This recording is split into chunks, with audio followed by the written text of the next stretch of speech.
This portion of the news is brought to you by Inspiration Senior Living, where we provide affordable elegance to Pahrump area seniors. Give us a call at 751-2300 and make an appointment to tour our community. There's a common perception that the United States spends a lot more on health care because it spends so much on the end-of-life care than any other developed countries. So how does the U.S. compare to other nations? A new study examined several health care measures at the end of life for cancer patients in 5 European countries, Canada, and the United States. This health tip is brought to you by Desert View Hospital and Mountain Valley Physicians Group. Don't put your health on hold. We have time for you. Call us to schedule your appointment. 775-751-7100.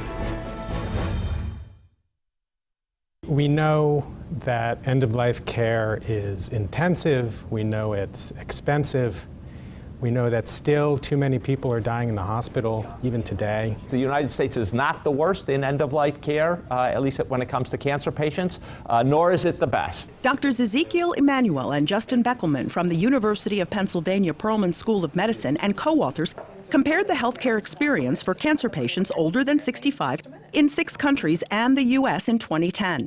Those countries included Canada, Belgium, Germany, England, the Netherlands, and Norway.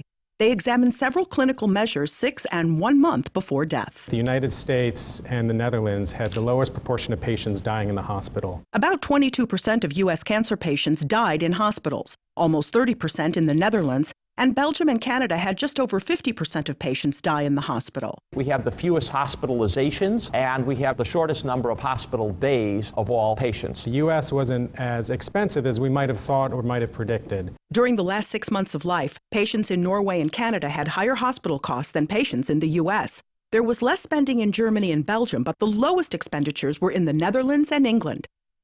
Both researchers note that there are areas where care can be improved for U.S. patients. The United States has far and away the most patients who end up in the intensive care unit in the last 6 months of life.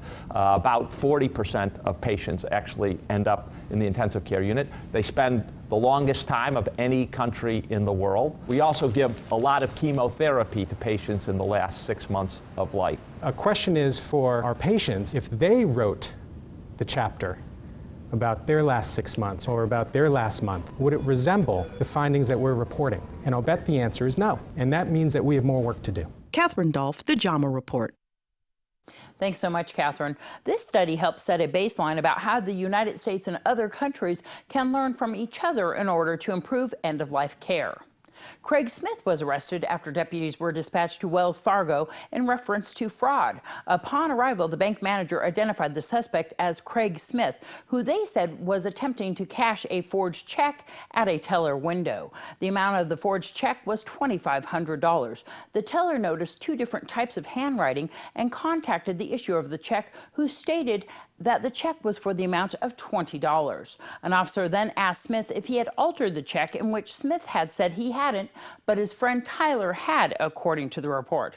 The officer then asked if he intended to split the money with his friend, and they said that Smith said he was going to give him $50. When the officers searched Smith, they found a glass pipe with methamphetamine residue inside his front left jacket pocket. Smith was arrested and transported to the Nye County Sheriff's Office Detention Center. An officer was dispatched to the area of Calvada and Walt Williams Drive in reference to a weapons offense. As the officer arrived, he made contact with a witness who identified Robert Pierro as a suspect who allegedly pointed a gun at them after a heated argument involving road rage near the duck pond here in Pahrump. Pierro reportedly pulled out a black semi-automatic handgun, pointed it at the male victim, and threatened to shoot him. Pierro and his wife left the area shortly after the incident, according to police. Police located the vehicle driven by the suspect and the handgun inside the vehicle. Robert Pierro was arrested and transported to the Nye County Sheriff's Office Detention Center. The Nye County Republican women held their annual Lincoln Day dinner at the Pahrump Nugget Saturday night. This country has got way off its track with its constitutional values. Those are values to me that's the reason I run for Congress, because I think that we have got way outside the bounds of what our founding fathers set forth this nation. This is our annual Lincoln Day dinner. Pahrump Valley Republican women has been doing this for over 30 years. It's our annual fundraiser for campaign and political events. And so who's speaking tonight?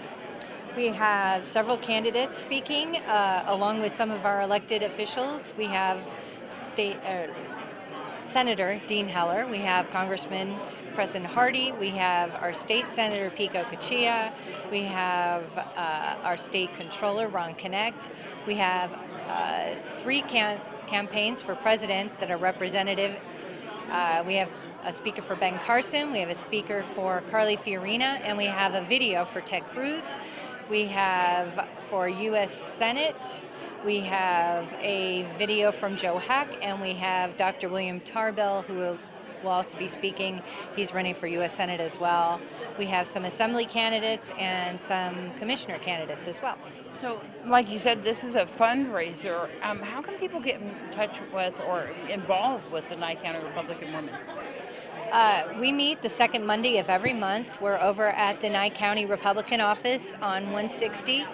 It's 3370-160, and we're there second Monday. We have speakers. We've had several of the campaigns for president represented.